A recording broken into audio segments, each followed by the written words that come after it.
Episode 2 of What Say You podcast. Welcome. What say you, Sal? We don't have any fun, exciting things happening just yet. No? No, stay tuned though. What do you mean? We haven't really gotten gear yet. We've been a little busy with we haven't started watching the movies yet. The Fast and the Furious. We haven't really talked to anyone about guests yet, although we had some people come to us and propose being guests. Right. But we just got back this weekend from touring. Right. I was going to tell a story on stage that we didn't actually tell. Okay. And actually, you and I too we were on stage last weekend. We did a show called Running Late. Oh, that's right. With Scott Rogowski. It was a lot of fun. That's right. It's like a live talk show. Yeah. We were going to tell this story about the time that you and I went to go see Gallagher. Right. Because this reminded me, because recently you posted the picture of us and Gallagher. Yes. On your Instagram, I think. So, of course, Gallagher coming through town. What say you? It's a must go, right? Yeah, of course. It's Gallagher. And you hear how he's gone insane lately? You just hear how he's turned into a wacky old coot? Yeah, I don't know, there's a couple of general things people hear about him. They hear that his twin brother took over and he's gone or he died or it's not really him. It is in fact him. Mm-hmm. Although I think he did have his brother doing it for a while, then they sued each other or whatnot. Right, they got into a problem. And then he Gallagher, for anybody that doesn't know, Gallagher is a comedian. He's a prop comedian of. You'd call him a prop comedian? Sure. He does both, though. He does do both, to be fair. And his most famous thing, and the thing that I remember most as a child, is slamming watermelons and cream pies with a giant mallet. Yeah, that was his big, the crescendo of the show. And he would say things like social. He'd make political points, and he'd hammer them home, if you'll give me the pun, with a giant hammer. So yeah, that he'd be like, "How about that George Zimmerman getting off?" And then he would slam a watermelon, and it would go everywhere. Right. He was political. That's right. Yeah. And back in the day, I mean, he's had a career I think it spans over 30 years. Sure. Or roughly about that. I remember watching. I grew up on Gallagher. Sure. My family loved watching it. I'm sure he had some dirty jokes that went over our heads. Right. But we had the VHS cassettes. I used to rent them from Circus Video. Rent them. And rent them. Right. And I used to play them over and over and over. Right. And when we used to go back, we used to say, can we rent Gallagher? Can we rent Gallagher again? Me and my sisters used to watch it over and over and over. And he would have these props where he'd come out on a big tricycle and jump around on a big couch. Yeah. And that's, I guess, what kind of attracted us. And then the notion that he was allowed, that it was encouraged, that he smashed different items. Right. I was blown away by that. As a kid, I was like, if there's one thing I'll do before I die, it's going to be to sit at a Gallagher show with a bag and let him smash stuff all over my face. Right. That's right. I'm telling you, man, that was a dream, and I never knew if it would be realized. You don't know if he's going to be if his career's going to span 30 years. Right. You don't know if he could be crossing the street, get clipped by a car, God forbid. I don't know. So, and then if he just stops, so. Sure. And becomes an old shut-in or something like that, which I think he kind of did. But, we get these tickets. And then, believe it or not, if you remember this, it got rescheduled. I do remember that. It got rescheduled. And so we ended up going finally, I think it was last April. We go to the Gramercy Theater in Manhattan, which we've performed there. Yeah. I've seen a lot of shows there. We walk in and immediately something's different. The walls, the speakers, everything. It looks like Dexter's about to kill someone. Exactly right. There's plastic covering everything. Everything. Shit's about to go down Gallagher style. Right. You know it. Right. Okay. And we had 4 tickets, and I had a couple of people bail last minute, and my buddy Pete met us there, and then the 4th ticket went unclaimed. Is that right? That's right. Because this plays into later. You got in trouble. This got you into hot water later on. Yes. So we're I'm super excited. There's not many things or people that can get me crazy excited in comparison, I think. But again, a lifelong dream realized.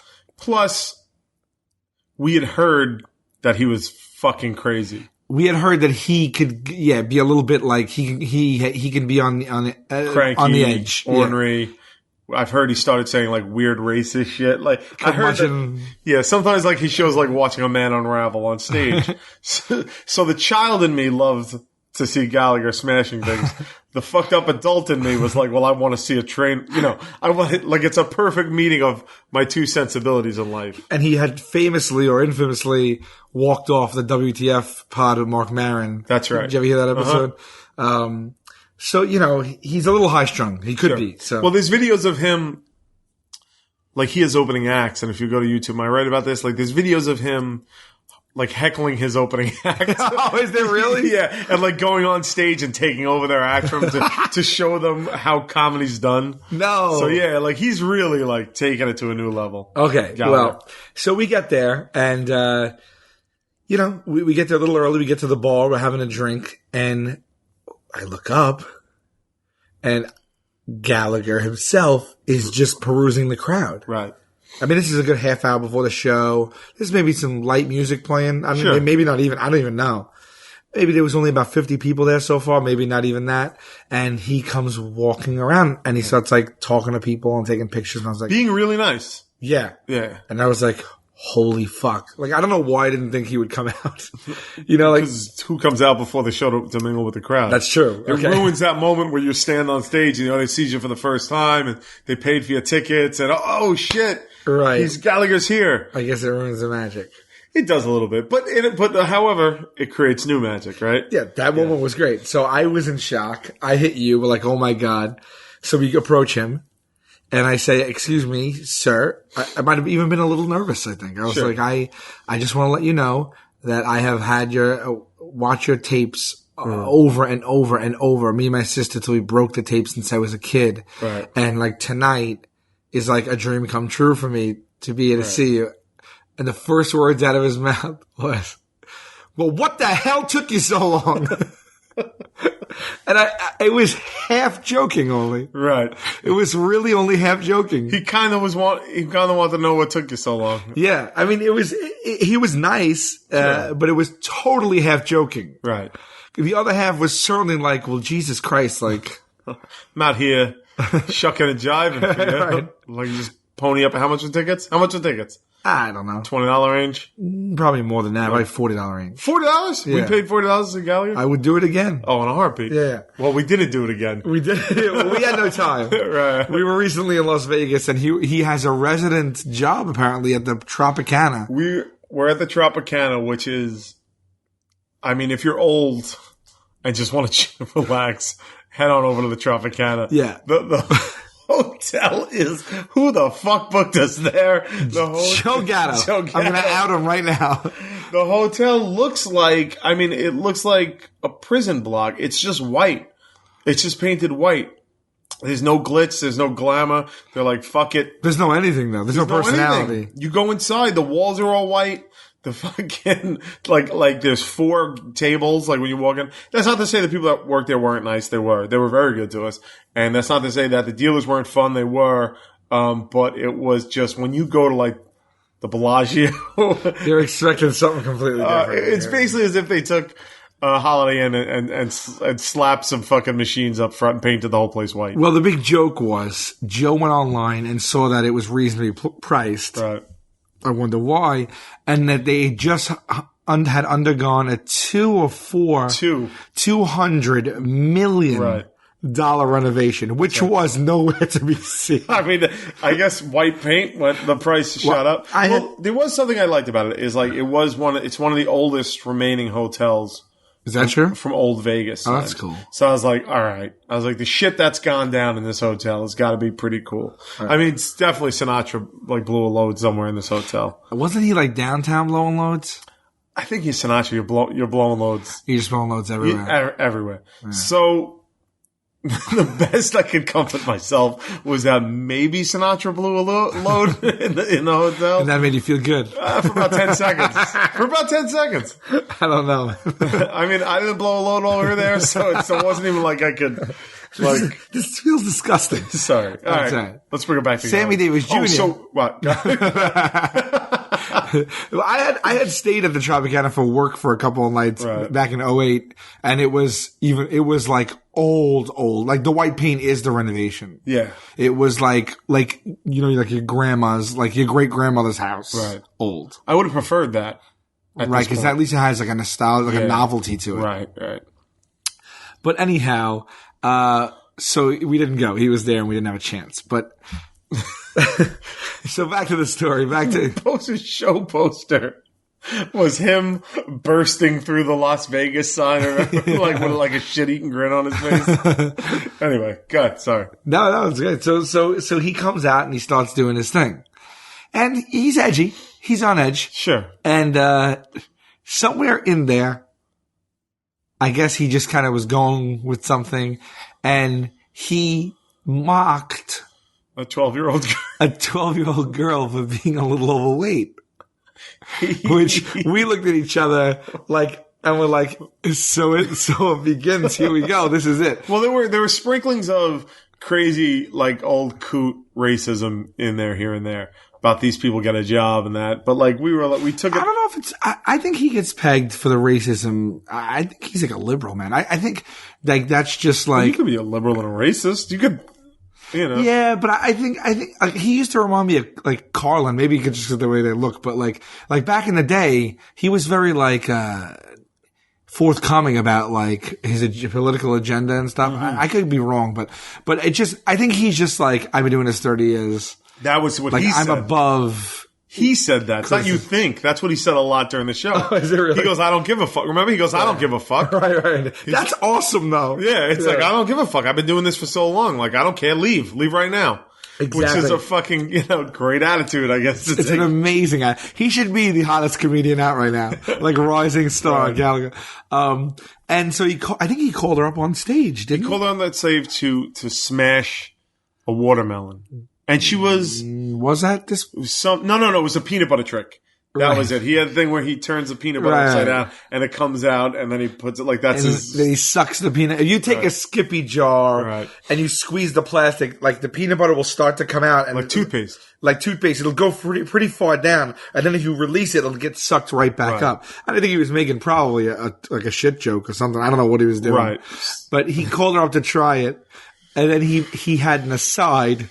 Well, he was like, oh, you can like afford to lose a little or something like that. No, it was even worse. Was it? Because it was something about her stomach, remember? Because she was wearing like a tight shirt. Like a midriff. And like her stomach was like oozing over her pants. It was a 12-year-old girl.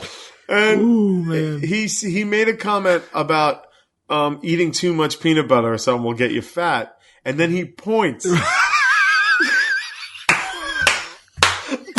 Directly to the 12-year-old girl's stomach. Oh my God. And goes, like this one. It's been eating a little too much peanut butter. And you saw, you saw a 12-year-old girl crumble. She folded her arms over her stomach and like just wilted on stage. And I turned to you and I was like, oh, that's mean. But I wasn't the only one who said it because Gallagher caught the vibe and goes, oh, shut the fuck up. I don't give a shit. He goes, no, it was at this point that I had to take my phone out because the fourth ticket that my friend bailed on. Right. I had to text him and say, you have no idea what you're missing. Like you got if you can still get down here, get down here. And as I'm texting, like I'm just hiding it in my lap and I'm texting. We're like in like the 7th or 5th, 6th row, something like that. We're kind of close. And I'm texting and I'm looking down and all I hear is, what is so important that you have your head in your phone and you're not paying attention to the show? And I didn't look up yet. And I'm like, please don't tell me this. Please. Out of this entire audience that he just like Hawkeye me out of this crowd. And I look up and he's staring directly at me. The whole entire audience is like Just shut up. Right. It's like a kid getting in trouble in class or something. Sure. And he's got the peanut butter dangling from the skim. It's like the peanut butter is out of the thing. It's quivering with his voice. Yes. Right. And he stopped and waited for an answer. Uh-huh. Dude. So the Gramercy holds 420 people. It was sold out. And everybody's looking at you. At least the whole bottom was, Sure. yeah, it was sold out. Everyone's looking at me and I didn't know what to say. So I just went with honesty and I said,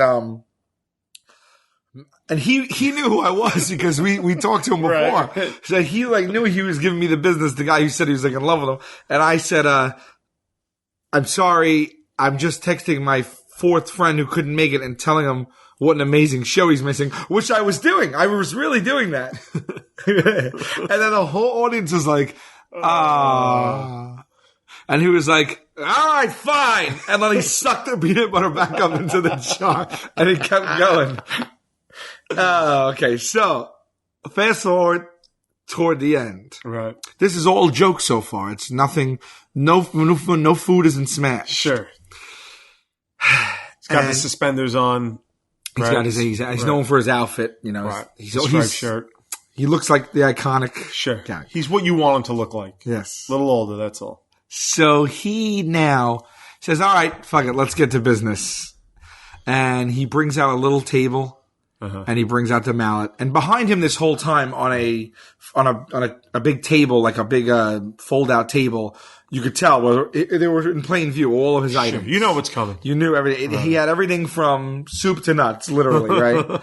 So everyone, this is what they came for. So the screams start coming and everything like that. And he goes and he breaks one and we're euphoric, right? He breaks another one, a pie, then he does a watermelon and we're like, oh my God, this is amazing. It's like spraying all over us. It's like I'm in the VHS cassette. Then he says, all right. It's almost like he didn't even want to, it was very clever on his part because he then says, who wants to come up here and do this? Right. Which does two things. It probably gives the people exactly what they've always dreamed. Because never did I dream that I would do it. I left that out. My dream was to do it. Right. But that wasn't going to happen. Sure. I would never get on stage in front of hundreds and thousands or thousands of people and do that. That's his thing. Sure. But so then my only dream was to see it live.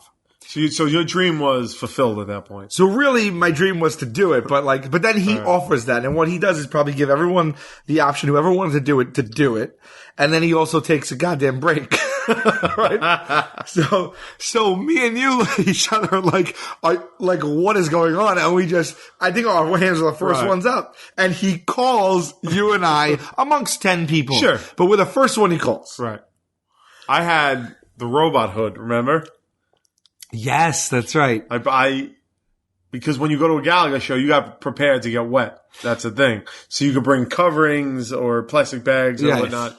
I had a robot costume from Halloween a few years ago in the trunk of my car. Right. And the whole hood was just a giant robot head that slipped over your thing. So I was like, well, all right, funny. I'll get some yucks out of this. I'll throw on the robot hood. So I threw on the robot hood and the two of us go up. Well, I didn't have anything I didn't think I was going to be getting messed up because I was behind plastic bags. But on stage, when you smash it, everything you smash goes right back on you. Right. So all of our clothes would get ruined. So we get up there and I couldn't, but and now also the ground is very slippery because the stuff he broke already is all over the floor and there was also plastic on the floor. Right. I believe. And so it was to the touch, you could literally break your fucking face. Because I know how the story goes. I'm just anticipating. So I think I went first, right? Yeah, you went first. So he gets the 10 people up there. We're in a semicircle behind him. He's at the forefront and he's lording over the crowd. It was almost like the Roman Empire, right? And he was like, "Is this what you want?" People are going crazy and everything. And he turns and he gets a watermelon. Now he gets a chunk of watermelon. Right. Not a full. It's like a wedge. Not a small wedge. It's a big wedge, but a fourth of a watermelon. Let's say. Yeah. Nevertheless, it wasn't a full watermelon. Right. It was a smaller target. Well, you're a fucking rookie. He's not going to hand over a full watermelon to you. And you. he puts it on a table that's just only as big as the watermelon itself. Not much bigger than that. Right. And then his mallet this time was not the mallet of old as well. It was a smaller mallet. What did he call it? The Sledge-O-Matic? Sledge-O-Matic. The Sledge-O-Matic, right? It wasn't the one like from the videos. It was like a smaller version. This is like almost like a rubber sledgehammer. Yeah. My point being is that if you haven't, okay, so first of all, it's very slippery. Then, so now he goes, all right. So I'm looking past him. The lights are on us. Like the spotlights are on us. So you hear the crowd. You see the first few rows going crazy and everything. And he turns and he's like, let's go. And I look at you and I'm like, oh my God, oh my God, oh my God, right? And I step up to the thing and he puts a watermelon on the table. And he hands me the mallet. First thing I notice, the mallet is completely slippery because of the watermelon juice and pie and everything that's on it. I mean, it's just a wooden handle. Sure. There's no grips. I'm not wearing gloves. Right. The mallet head itself is really heavy. Yeah. It's probably like, I don't know. I mean, I want to say it's like 20 pounds. Sure. I don't know if that's way too much, but it's heavy. And as soon as he puts it in my hands, I'm squeezing with all my might and I feel it slipping. Right. Just holding it. So many things are converging here, right? A dream is coming true. I'm on the spot on stage. I'm in the middle of cheers. I have to keep this moment going. Gallagher is standing in front of me. It's me and Gallagher sharing the stage. Like in 1980, I would just watch this thing over and over and over and just imagine being there. I'm looking at him. I'm holding a mallet. There's a watermelon and he's like, go ahead, do it. And I'm like, holy shit, right? I immediately know I've also never swung a mallet and I've never swung it at this. This is precision. Sure. Right. I'm like, all right, I can't mess this up. I can't mess this up. I look back at you, you're cheering, and like everything slowed down. Everything slowed down. Like the lights, the people, everything sounded like, yeah, break it. Like Sledge, like Gallagher. Right? And he's like, fucking do it. And I'm like, all right. And I'm like, all right, if I just go slow, it won't slip off a bit. It slips and kills someone. Right. So I lift it up. I feel it sliding. I hoist it over my head. And on the way down, it just slides out of my hands. And I hit the side of the table and completely missed the watermelon. I hit like 1 inch of watermelon. It was the most underwhelming thing. And in less than a half a second, all the cheering turned to like boos. Right. Boos. As it should. Booing. As it should. You fucked up there. He looks at me and goes, get the fuck off the stage. He wasn't kidding. He says, get off the stage. He was so angry at you. I felt at the exact moment, I felt like amazed, like so happy that he was cursing me out because I missed, because it's such a great story. Sure. But then so let down at the same exact time. I don't know how that like is worn on a face. Like you always saw my face. I didn't.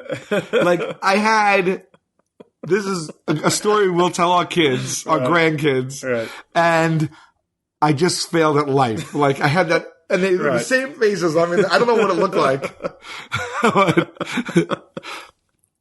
And then I like didn't know what to do because it was so slippery on stage, and like I didn't really want to be shamed off the stage completely.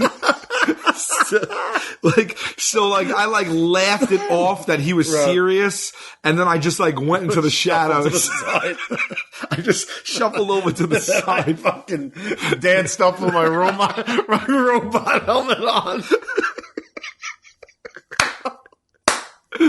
Like you're having an existential crisis on the side of a stage, and here I come with this fucking giant helmet, like gonna groove on down the roof, the whiz. Like take the hammer, and I nailed it. I got it dead on because I had a pie. I didn't have a watermelon. Oh, okay. So it was such an easier thing to hit. There was no angles to consider. I just smashed it. Oh, I think he let you do one again, or I think like he told me as a penance to kneel in front of it. And I remember, I think you smashed it and it just splattered Cherry me. pie just got you. Yeah. A bag of flour I did too. Because after I hit the cherry pie, he put a bag of flour up there. Or he put flour on the cherry. All I remember is like, well, we were covered head to toe in flour. Holy shit. Yeah. And that was that. Do you think Gallagher's on Twitter? Oh, I hope so. All right, because let's check this out. Because last week we followed, of course, the great Tobin Bell for our first. So this is great. We're going to be following one person per pod. That's great. Right? Please tell me he's on. A lot of people are talking about him. No, I'm wrong. Nobody's talking about it. Hold on one second. So last week we followed Tobin Bell. I was a little disappointed that. Because we had we released the first episode of What Say You on the Tell 'em Steve Dave feed, which guaranteed that a lot of Tell 'em Steve Dave listeners had got. I was a little disappointed that people did not go after Tobin Bell. Well, here's what we should do. We should make it more clear. Okay. We should get each week we'll pick one new person to follow on Twitter in hopes that our fan base will reach out to them and they'll take notice and they'll come on the podcast. Right. So we have double work for you for this week, listeners. Right. So we should think of, you got to tag Tobin Bell and tag What Say You Pod. Yes. Right. And just go at him and ask him if he'd like to be on the pod. Should we think of a hashtag to write with it? Well, What Say You? Oh, hold on. Real Gallagher. All right, so it looks like there's no real account. There's no real account. Does he have a website where it's like with a contact me? We could just contact him. GallagherSmash.com. All right, here we go. Okay. And if he has any tour dates, you know how we were talking about going to the movies? Yes. With everybody? Oh, go see Gallagher's show? With everybody, with all the listeners. Oh, that's fucking great. Right? All right. So he's on Gallagher. It's not loading up just yet. So this is going to be a very interactive podcast. So we're going to have, besides the friends and family and guests and comedians and things like that we'll have on, each week we're going to either set up or continue following one new guest that we talk about. Right. And then trying to reach out and have our audience reach out to get them on the podcast, as well as doing interactive stuff like, let's say, all going and setting up all of us to go see Gallagher together. Well, that was one of the, we talked about it in the car. We didn't talk about it on the pod. Okay. Was when the next Fast and the Furious movie comes out. Right. You and I will announce a date and time that we're going to go, a theater date and time. Right. Like we did with the In-Betweeners movie. And then go see it together. Right. And then we would have a live What Say You where we do the wrap up of the movie. Right. So that's what but it really that hinges on you, the listeners, getting on board, getting on the train, which they have. We've gotten a lot of logos. Right. We got Twitter followers, everybody. What Say You Pod. Our email is it's whatsayyoupodcast@gmail.com, at What Say You Pod on Twitter. Right. So there you go. We've got a lot of emails. I'm gonna my What Say You for today is an email that we got. It was a listener email, which I read and thought was pretty interesting. So all right, so Gallagher, so I'm on his website. Sorry, everybody, we lost the thread for a second because I'm trying to find Gallagher tour. Here we go. He's got a tour section. Fortunately, he's actually got a slow ass website. Or you have a slow-ass internet connection. Let's leave me out of this. It's clearly Gallagher. It's just not there. Here we go.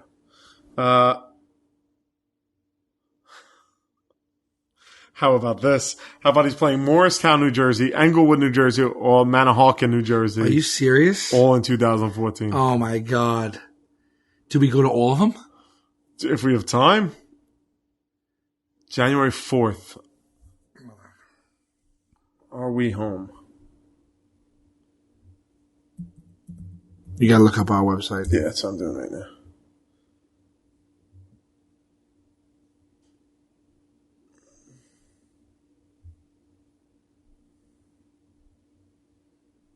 What was it? January? We're home. January 4th. January 4th. And you know what? We're home and we're off from the show. We're off till the 6th. Oh, my God. That'll be the first one. Okay, so January. Well, wait, we shouldn't announce it just yet. No? We have to get tickets too. I mean, we can just buy them right now, no? Right. Or we can buy them tonight as soon as we're done recording. This ain't going to go out till tomorrow. Well, let me just make sure because this will be cut out. Yeah, cut off. I mean, because we could also just say, hey, we're not going to film this day. That's on our vacation. We want to make sure we're not going anywhere first. Right. Just before. Okay, yeah. Unless they're only $20, then we could just get them just to hedge our bets. Well, the ones we would want Gold Orchestra are 50. I still don't give a shit. Are they on sale? Yeah. We want to be with plastic close bags. as possible, yeah. Is this far? Best seat available. Want to say 2? Yeah.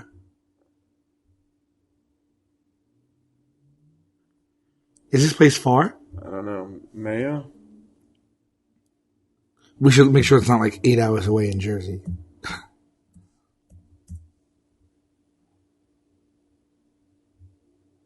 Row H. So somebody's already. A, B, C, D, E, F, G, H, 8th row. 8th row. Maybe we can get him on. Yeah. Get him on like StubHub or something, like closer. Right. Okay. All right. Let's get back into it. All right. So we looked at Gallagher's website. There are tour dates in New Jersey. We're going to pick one. Yes. We'll pick one. We'll announce it shortly. Right. And hopefully before then, we can get everybody. We can contact him. We can get people to write him a note on his website. That's right. And contact him. And maybe we can have him on in tandem with that performance. If we can't, he'll certainly know who we are in that audience. That's right. Right? Right. So there you go already right away. A what say you outing for everybody that's gonna support us.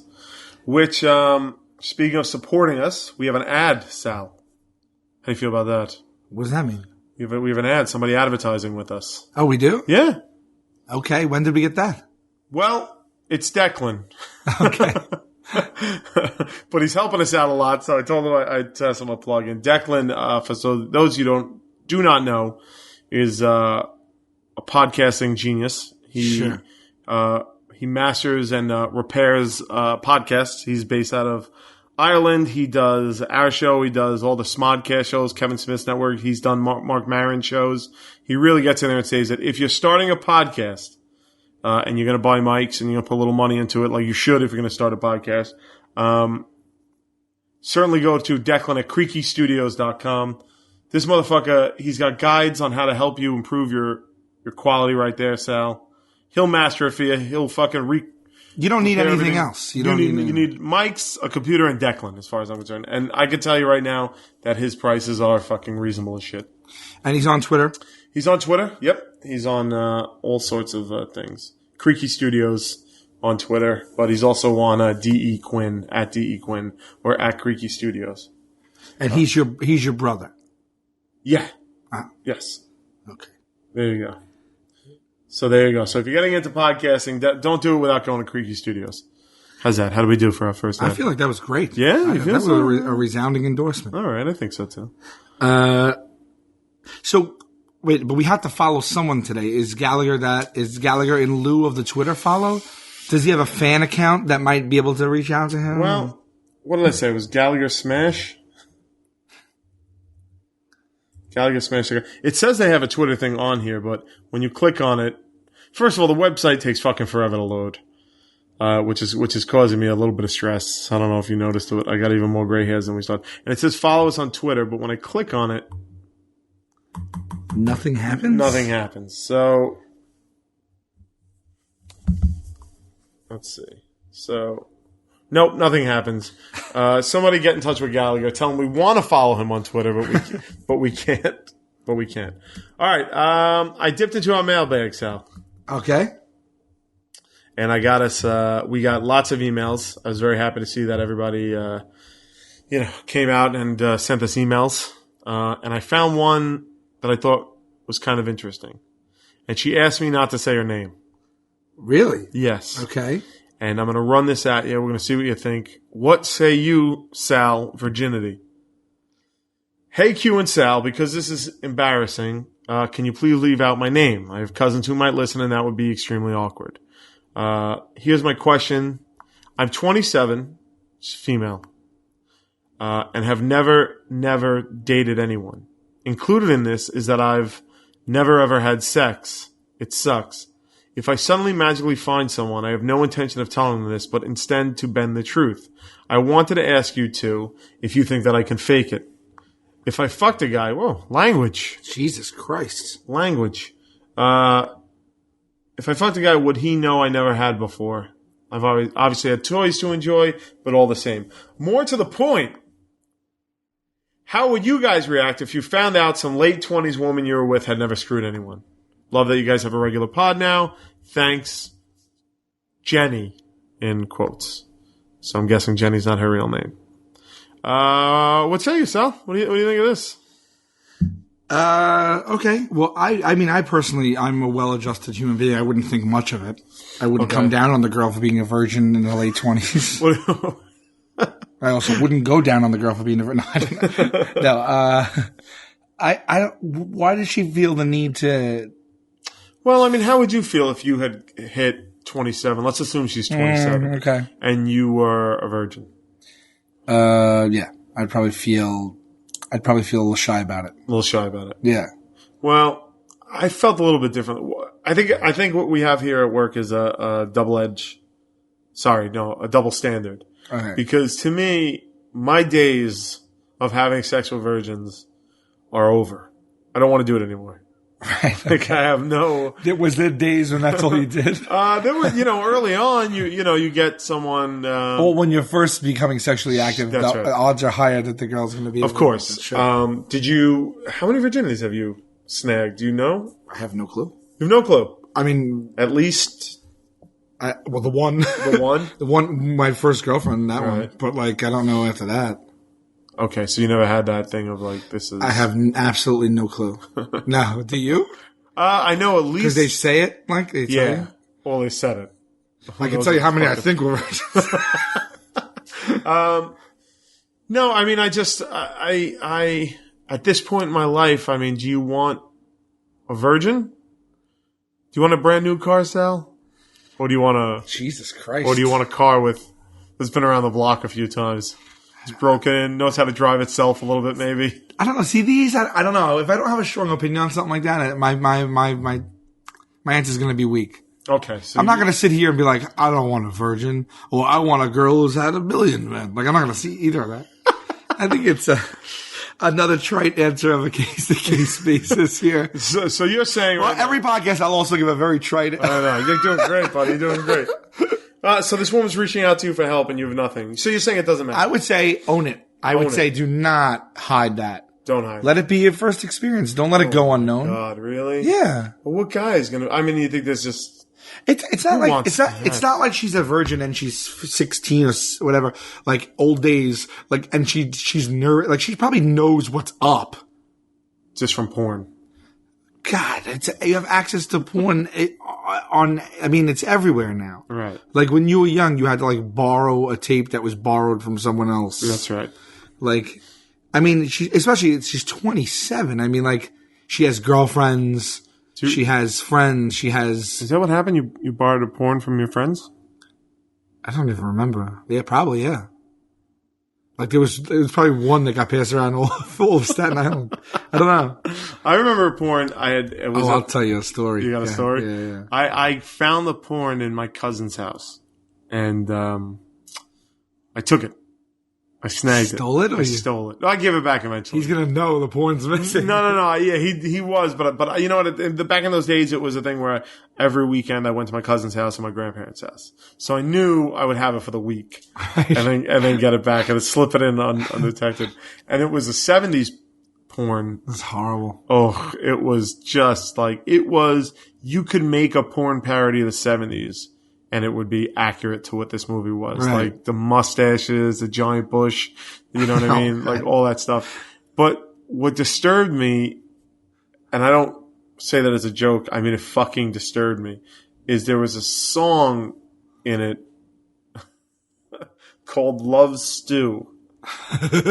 Why do you remember that? Because I just remember being kind of grossed out by it. And like I think it had something to do with cameramen at a TV network, and like they were all starting to fuck, and then it was an orgy with like the colorful wallpaper and like the round bed and whatnot, and just this hairy dude just sitting back while these two girls were going at him.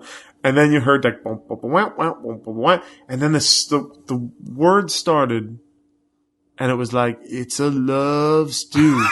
The recipe is new. And it was so disturbing. Like, I was like, what does that mean, love stew? I was like, what is that? That recording exists somewhere.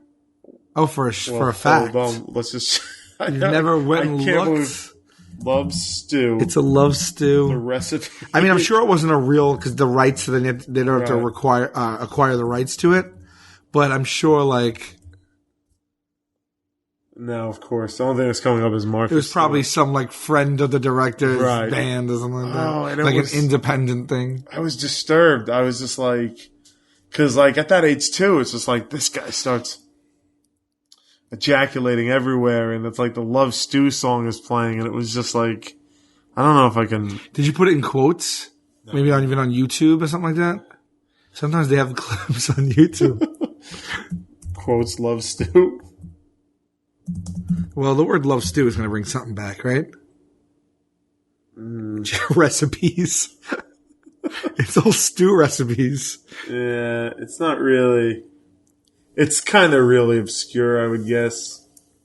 I wish I had that tape today. So, but I did steal it and get it back, and that was like I'll find myself driving like on road trips and just being like, love stew. The recipe is new. Something about me and you. For me, the jackpot of like we used to have. Where we're from in Staten Island, there wasn't any like XXX shops or anything like that. You had to go into Brooklyn or Manhattan. Right. And what we would do is like when How old are you here? I don't know. I guess I was like at the end of high school, beginning of college. Okay. And when someone finally got a license and we were driving to Manhattan, on the way home, we'd stop underneath the BQE on 3rd Avenue. That's right. And there was like a porn shop every like couple of blocks. Right. And you just run in there, and it was insane because they knew there was no internet. And they knew that this was the way you got porn. That was it. That's right. So a VHS cassette was like $40. Sure. You bought it in a giant box. They made it as like a giant box. It was like the Disney movies. With like, that's it. With like a plastic insert. Yes. And I would always buy them. And the second I got out, just throw out the box. It was like the first Apple. It was like the unwrapping, like how Apple packages everything so wonderfully. Right. It was like, all right, I'm going to do this porn unboxing. And we would get that way until my old boss, who will go unnamed. Right. I delivered pizza. It was my, well, you just narrowed it down. I was in college. Oh yeah, why did I do that? No, I was in college, and my boss he owned the place I worked at. Right. And he was getting married. Okay. And he had to rid it of his home. Okay. And he had a box. It was I remember we used to cut like the cheese, the mozzarella cheese we used in the pizza was from this company called Grande Cheese. Grande, which was like Polio, was like up there. It was like the expensive cheese. All pizzerias still use it to this day. And they used to come like 50 pounds of cheese used to come in these boxes. And he got one of those boxes and he says, listen, I got a gift for you. Okay. You got to come to my house after work today. I'm going to give it to you. Apparently, he was the holder of all his friends' porn. Okay. Because they had to rid it too, and he was still single, so they'd leave it at his place, and he had a box of it, and they would come and get it like the New York State Public Library, right? That is really weird. Right? So he had no one to give it to anymore. And I didn't know what I was in for. I'm telling you right now, when you talk about, when people say, do you remember like your favorite gift? From like your favorite Christmas or your favorite birthday gift you ever got? Well, I went to his house after work, and he walks out. He's like, I'll be right back out. He comes out and he hands me a box. It had to be 20, 25 pounds. And I'm like, what is this? He's like, just take it. It's yours. I open it up, and it is 60, 70 VHS cassettes of porn. And I was like, what? It felt like I won the lottery. I was like, are you kidding me? What's the math on that? Let's say 55 just to lowball it times $40 a piece, right? Yeah. You're over what, 2200? Yeah, $2,200, right? Jesus, $2,200. Never you mind that. You're talking each tape was 4 to 6 hours of porn. Mm-hmm. So now you're talking, 3,000 hours of porn. Like that was unheard of. Basically, that was a never-ending supply. Sure. You can't watch that much porn. It's the equivalent of the internet now. It's access. Right. I had access. Right. And I couldn't believe it. I was like, I don't know what to do for you. I blew him because I didn't know. Right. No. Cool. Well, what are you going to do? No. So I take it and word starts to get out now in town. Well, whose fault is that? My own. That's your own fault. Yeah, but you can't not it's like when someone hits the lottery and then he brags about it and then someone mugs him. Word gets out that I have this never ending supply of pornography. Sure. And my friends start coming by my house. Really? And they never say they come by for the porn, but all of a sudden there was so many more pop-ins. Right. Oh, I want to see what you're doing for lunch. I was in a neighborhood, blah, blah, blah. And they'd be like, look, can I get one of those porns or whatever? Now, are they requesting specific, are you able to start cataloging? Well, they would if I'm like, hey, buddy, how you doing? Oh, you have any, No, I didn't catalog by category. Nor was there categories back then. Right. It was scene after scene. Well, they have. It's not like today. There was lesbian where the boys aren't. That was a big on VCR. Oh, like 1 through a million. Yeah. Right. Well, no, they would go by and just take it by title. And then I would say you can't have more than 2. And I would write it down who took what, right? And then you'd have to give it back if I want the privileges again. You have to give them back. That's fair. And there was just like anything else. There were like strict people who would bring them back in exchange and bring them back. Right. And then there were people that I never saw them again. And then I revoked all privileges. Sure, and they would then say to me, "Come on, I'll come." Like I would see them and I'd be like, "Can I get one?" I'd be like, "No," and I didn't return the other 2. And they'd be like, "But I'm good for it." And I'm like, "No fucking way, man. That's not how this works." Right. And then I realized I'm in the porn trade game somehow. I'm not making any money off of it, and I don't feel right about it. I didn't mean to do this. I just found myself. Yeah, I was very much like Walter White in that respect. Right. Yeah. I didn't want to be there. But I never felt good about it. Right. And then I said to myself, wait a minute. If I ever die suddenly. Uh-huh. Yeah, you approached me about that about 15 years ago. Yes. If I ever die suddenly, my family's going to unearth. Right. Like the fucking Goonies. And you don't even know what's treasure in there. of. I don't even know what's in there. One gay porn in there. And your reputation with your family is like, well, he was in the closet. Not that there's anything wrong with that. No, but of course. But it's just like I can't get through all this material. I don't know what I'm sitting on. Sure. One man's trash, another man's treasure. I don't know. And I say, if I die, they're gonna go find this in my closet and think that I was some sort of sociopath, right? Like that I was a sex crazed maniac, which we all were, but sure. But I don't want them to feel that way. You don't want them to have empirical proof that that's the person you were. I'm sitting on dozens and dozens of collections of individual guys' porn that I inherited. So every type of fetish, every type of weird shit that guys would go on, you are on the hook for now. If it's in there. I don't know if it's in there. It's like we can assume it is. It's a roulette. Right. It's a fetish roulette in that. So I say to you. That's when I get the call. Listen, I need you to do me a favor. Yeah. If I die. Go to jail. Anything. My first, before I even mourn you, I even remember how you put it to me. Like, if I die in a car accident, my plane goes down, before you shed a tear. Yeah. You gotta go to my house and get this fucking porn box. This grande out. Cheese box from out of the back of my closet. Right. And you had to get rid of it. You could take it. Right. It's a consolation. It's bequeathed to me upon your death. Right. And you let me know the location. Yes. You know me. And I took that shit seriously. Yeah. Like, I was always prepared for that phone call of I don't want it to come.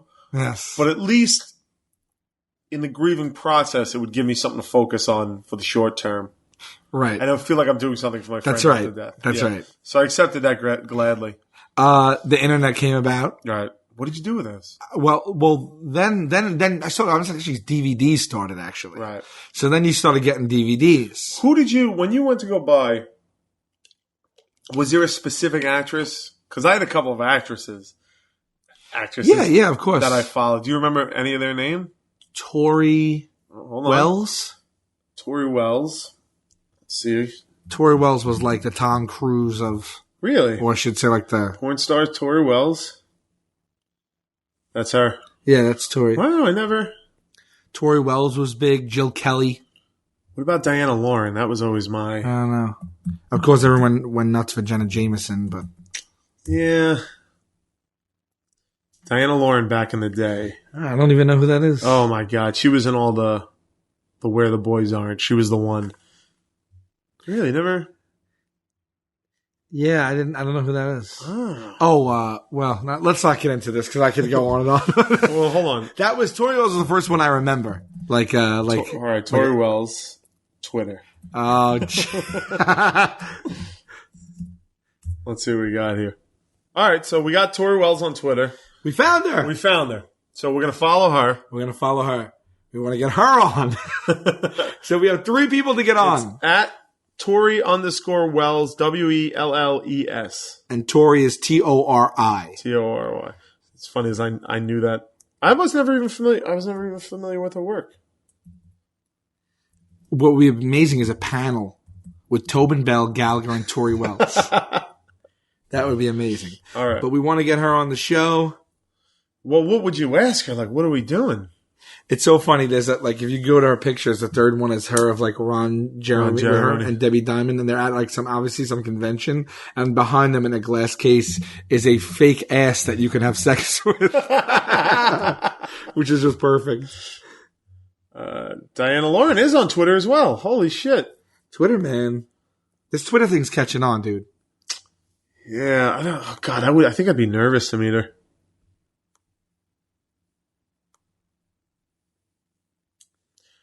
Diana Lauren, Triple X legend, Penthouse pet, AVN Hall of Fame and award winner. March 18th, Pisces. Why is she doing that? So people send their gifts? March 18th. Probably, yeah. Yeah. So she was, and... I'm going to follow her myself. Yeah. Oh, Tara Patrick. Remember her? Tara Patrick, has been on Staten Island several times. She does like meet and greets over at the... I forgot about her. All right, so we're doing a 2 for this week. We're going to do Diana Lauren as well. Because... But what do you say to someone, Sal, like, who essentially, like, I just, at critical points in my development as a man, masturbated to a lot? Like, what do you say? Is it... She knows that. I think it just goes without saying. She's probably heard that a billion times. I mean, that's what she does. Right. So yeah. So we follow Tori Wells and we follow Diana Lauren. Yes. And again, Gallagher, these lovely ladies, and Tobin Bell. Right. We're going to tweet at them, tag them, and What Say You Pod. Right. And just ask them to be on the show, get them acclimated with our name. Sure. We'll do it too. Because we want, what would you ask? So many things, man. So many Any things. 3 of these or 4 of these guests, I would have, you couldn't stop me. It would be a 6-hour podcast. Tobin Bell specifically, I want him to be like, just to do an intro for the show for us. Right. In that fucking voice. Yeah. What would I say to Gallagher? I mean, we might be shooting over our heads here. Yeah, like, that's what you have to do. You shoot for the stars. Shoot for the stars. My buddy Chris Gethard, he has a show on Manhattan Cable Access. Right. He's a comedian based out in New York. He's in a lot of stuff. Mm-hmm. And it's called The Chris Gethard Show. And he has his own website. You guys check it out. He has a rabid, fan base, a rabid following. And, he gets stuff done this way. He wanted to have P. Diddy on his show, which now it's on cable access, but it used to just be a weekly live show at the UCB Theater in New York. Right. And he had his fans. He said, please tweet Diddy Gethard, to Diddy and hashtag it and just keep at it until he notices. Diddy noticed, contacted him, applauded it, said he'll be on the show, came to New York, went on the show. Get the fuck out. Yes. Really? Yes. And it was amazing. It was absolutely amazing. It was like one for the little guys. Not that Chris is little. He's no P. Diddy. I mean, no, exactly. We're all little to have that accomplished, to book P. Diddy, it was an amazing feat. Like, you know. How was the show? Good? I wasn't there live that night. It was so hard to get in, but since seen it on the internet. It was great. It's great. And Diddy, this is a little trivia for you guys who watch Impractical Jokers.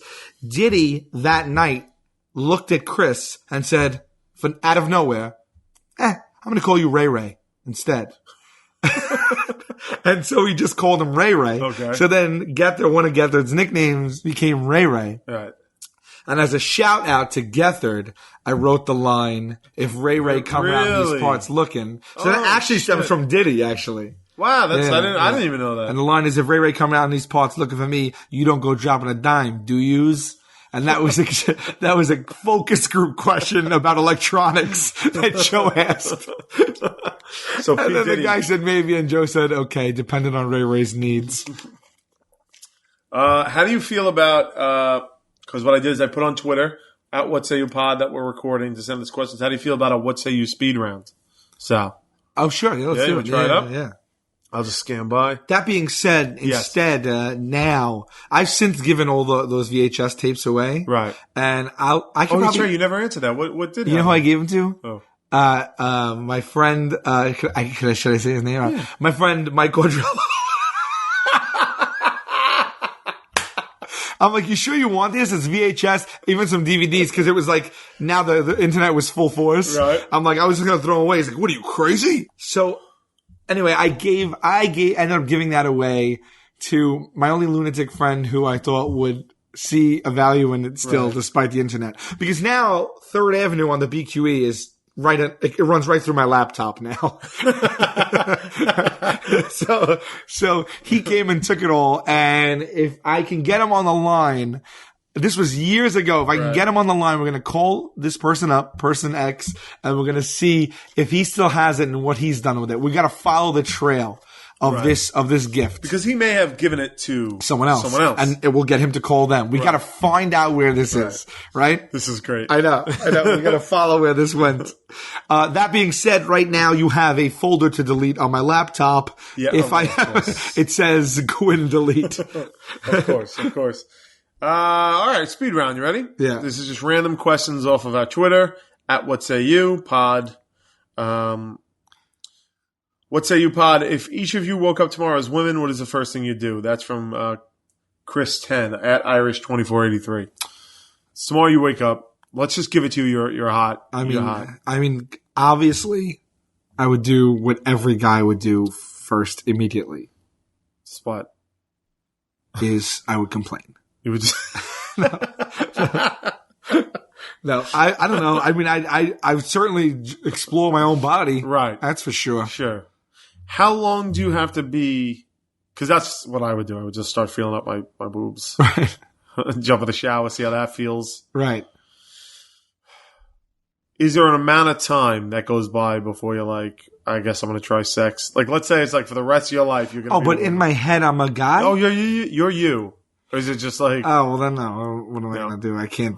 It's not for me. That's just not for me. So no. I was hoping to trap you on that one. No. So 10 years goes by. It's just not for me. You meet a nice guy. Well, there would be no reason. I'm attracted to women. I could be just to be a lesbian. Yeah, but you have this vagina. Don't you want to see? Don't you want to see what that feels like? You're not the least bit curious? I see what you're trying to do here. I think I would explore with women. Yeah. Sure. Maybe you get drunk one night. Maybe you're in Manhattan. I'm not biting, buddy. You're out drinking. I don't know, man. It's all I can say. Chris Gethard walks in. He's looking good. Oh, Gethard? I'll let him. Yeah. Definitely. No. I don't know. I think I would just. Oh God! What if that day? It's that time of the month too. God, that would be horrible. How do women do that? I don't know. Really? I honestly don't think that women get enough credit for dealing with that once a month. That is insane. Well, I'll tell you another thing. The unmentionable thing we're talking about. I ain't gonna say it. No, but how do women like? I think that might be a key or a secret as well to women not causing most of the world's problems. Okay, continue. Like the population of women in prison, or the population of women like that start a war, or the I don't think a single war has been caused by women. The criminal maybe because of women, but the criminal populace of women. Sure. I think is like, I mean, it's a low number. It's compared to men. Sure. There's only two types of people on the earth, men and women. You're going to chalk that down to menzies? I don't know. I just, is there a correlation? I don't know. No, I mean, isn't it? I mean, I'm sure women are far superior to men in that respect, I believe. What, in not causing wars and crime? Yeah. Yeah, of course. Well, there's no test. Like, I think men are like genetically inclined to, and this is from my background of nothing, of right. Just except for being a man for 37 years. Right. Is just like sometimes I wake up and I want to punch someone. Like, I just wake up and I'm like, I want to fucking kill someone. Yeah. I don't know that women, you know what I mean? But then again, women have that other thing where it's like, I see a common trait a lot of times of like a need for either attention or approval, or that sounds bad. Well, I think about like Facebook, but I think that's like social. Like amazing vacation, y'alls. Everyone does that. Well, you and I don't do that. Well, I mean, everybody does that though at large. I just mean like, I don't know. I think women are more concerned with their looks when guys aren't. So that's a flip side of that. But that's just, again, a very trite observation about society, which is nothing new to anyone. So I'm going to just keep giving you guys these humdingers of opinions. All right, here we go.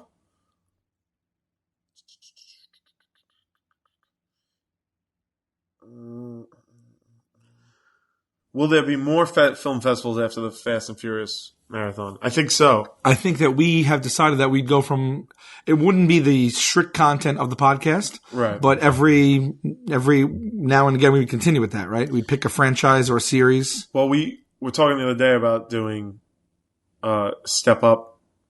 Oh, sure. Step Up series. Step Up 2, Up to the Streets. Dance Revolution. We're talking. Yeah, so yeah. I mean, definitely, right? Like, yeah, I mean, also, remember we got on a You Got Served kick, too? Oh, yeah. So, and then there was Bring It On. Well, Bring It On, I love. Yeah. Well, there will be, that is not the end of it. Fast and the Furious will be our first one.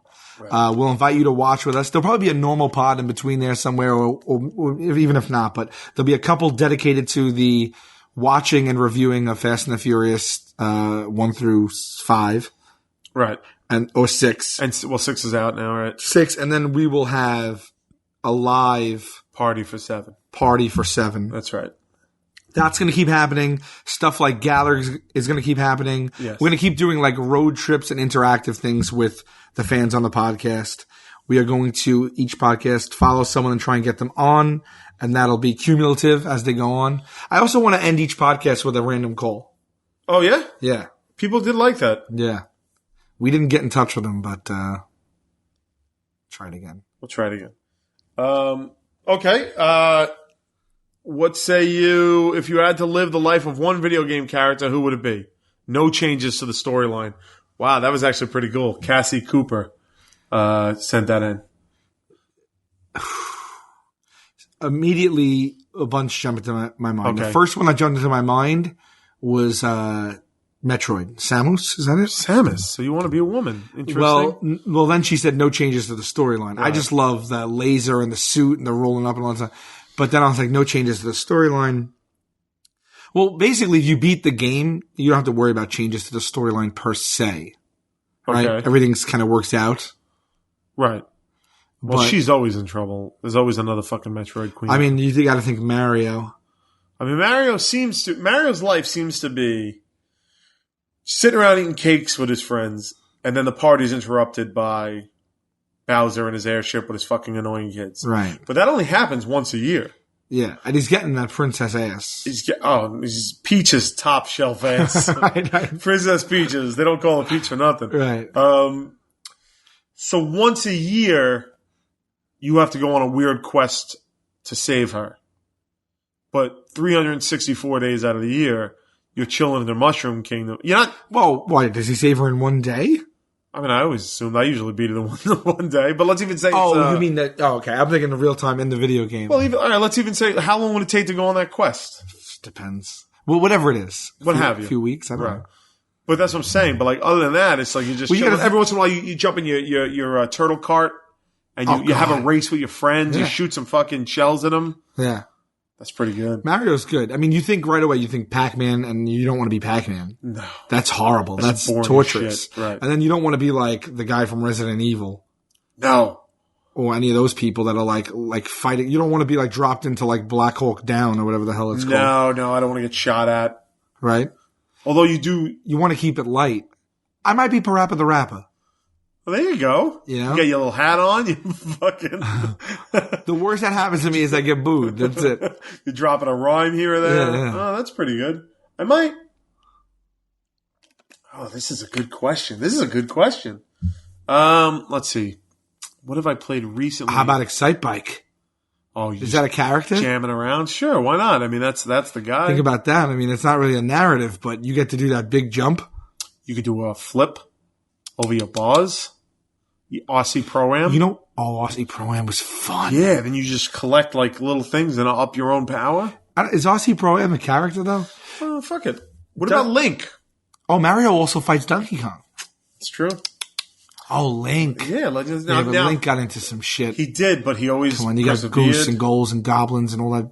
Yeah, but you're on adventures. And again, I think that most of the time you're just chilling in Hyrule with Zelda. And let me tell you something. That Zelda was a piece of ass, too. Peaches or Zelda? A lot of people think Zelda is Link, but it's not, right? That's a common misconception. Right, Zelda's a princess. So if I had to do Zelda or Peach? Yeah. Probably Zelda. Yeah? I think Peach, if made flesh, would be freaky. That giant head. Those giant eyes. Do you remember playing Zelda when it first came out? It like swept the nation like nothing. Blew my mind. It was a gold cassette. That fucking map? The map. I have that map in X. How that's not framed? I have that map in my I have everything in my closet in mint condition. How that's not framed? I have no clue. That should be framed on your fucking wall right now. And not thrown in a Kmart frame. Right. You should take it down to the fucking framer, Sal, and fucking frame that thing. Right. I have every, listen to me right now. Yeah. I have like 75 Nintendo games in the original box, in pristine condition, with a booklet, plastic black case, even like the plastic wrapper that goes over it. I have every single one. Why don't you break that out and play My Nintendo, I don't even have to blow in the cassettes. Why don't you break that out? I had fucking a party at my house. I know. I have that huge television in my basement now. Don't get too excited, people. My basement looks like shit, but I'm the most ghetto person. It's like on two like buckets. Like it's horrible. It's like a 70-inch television and just like a leak down there. Exactly. This is like strange noises coming from the closet. It's not a place you want to be, but I did hook up my original NES to it. Oh, to that? Yeah, that's cool. dude, it's fucking badass. I can't even hook it up. You had to buy an adapter. You had to buy an adapter. No. Right? The old NES? Yeah. It has the yellow and the red, yellow and red. And you had that on your TV? Yeah, they're on every TV. You just plug them right in. Well, back to that. I'm trying to think of Nintendo. Whew, this is a good question.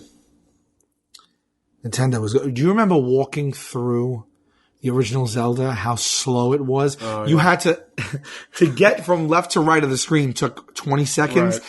And then it like kind of held, it hung. And then slid over. That took another 5 seconds. Right. And then, forget about it, is you had to like go around stuff and then chase somebody and then and if you got from one end, if you had to get from one end of that map to the other end, it was 45 minutes of walking.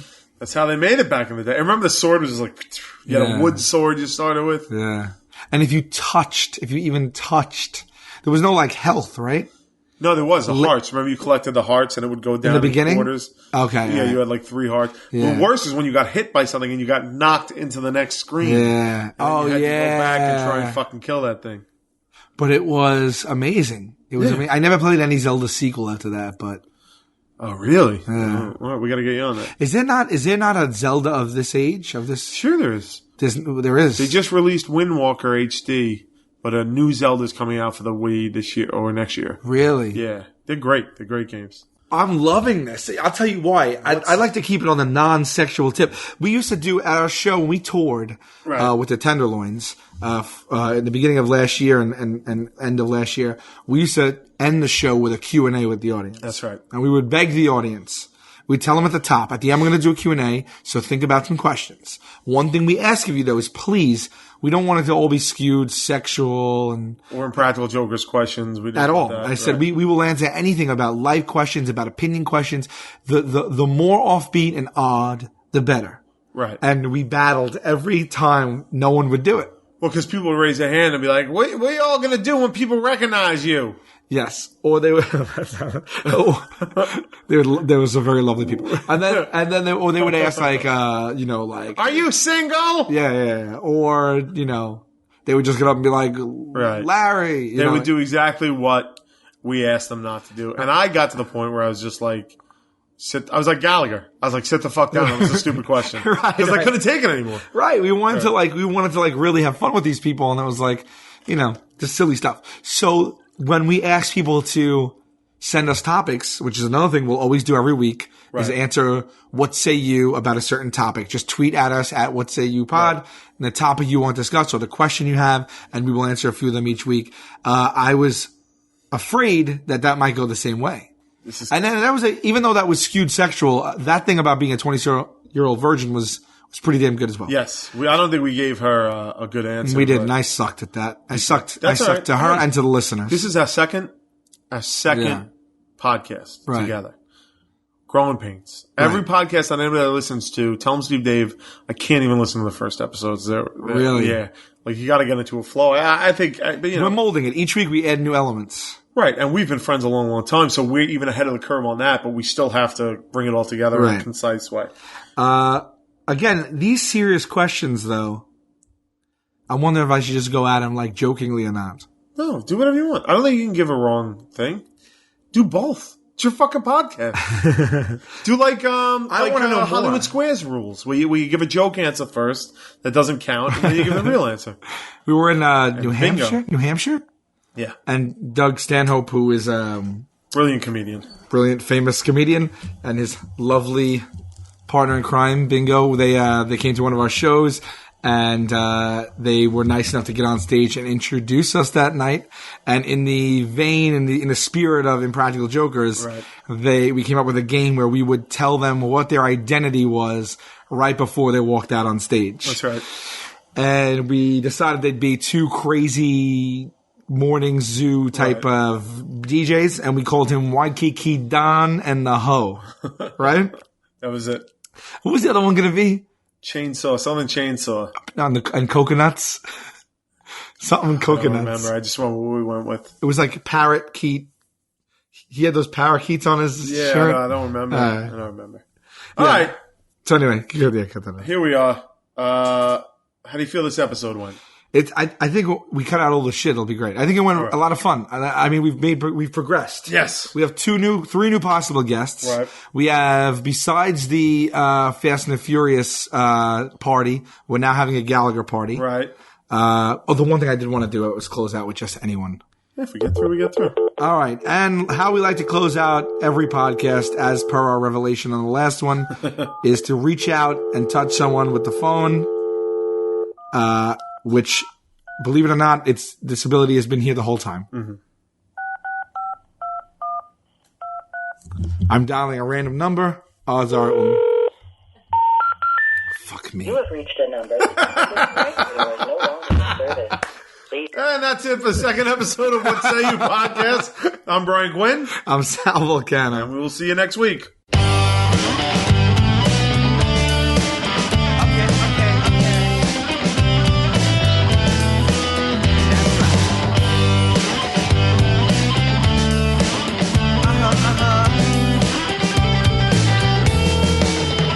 I heard that Rome wasn't built in a day. Then how come everyone is rushing to get ahead? And if I seem to be reserved, that's just my way. Your questions seem like you're interrogating me. Yeah, I try. Then again, I don't try. I get an F for effort. I get a D next time. Okay. Here we go. I heard the lemon metaphor 4 million times. And I don't stand for lemonade, don't ask me why. And would a beverage average stand be a job that be desired? And where would I get the wood, and should I try? Should I try? Then again I don't try. I get an F for effort. I get a 65. Yeah, I try, yeah. Then again I don't try. I get an F for effort. I might as well just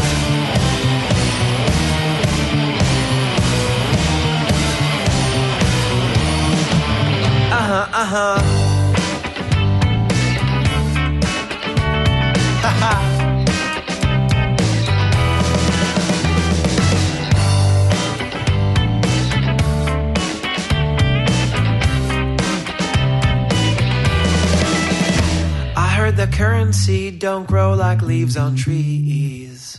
Then how come my money comes and goes so seasonally? And I wish farmers planted plants instead of thieves. My friend pays a ton of green for greener groceries. Yeah, she tries. Then again, she don't try. She gets an F for effort. She'll plant a tree next time. Yeah, she tries. Then again, I don't try. I get an F for effort. I get a D next time. Yeah, I try.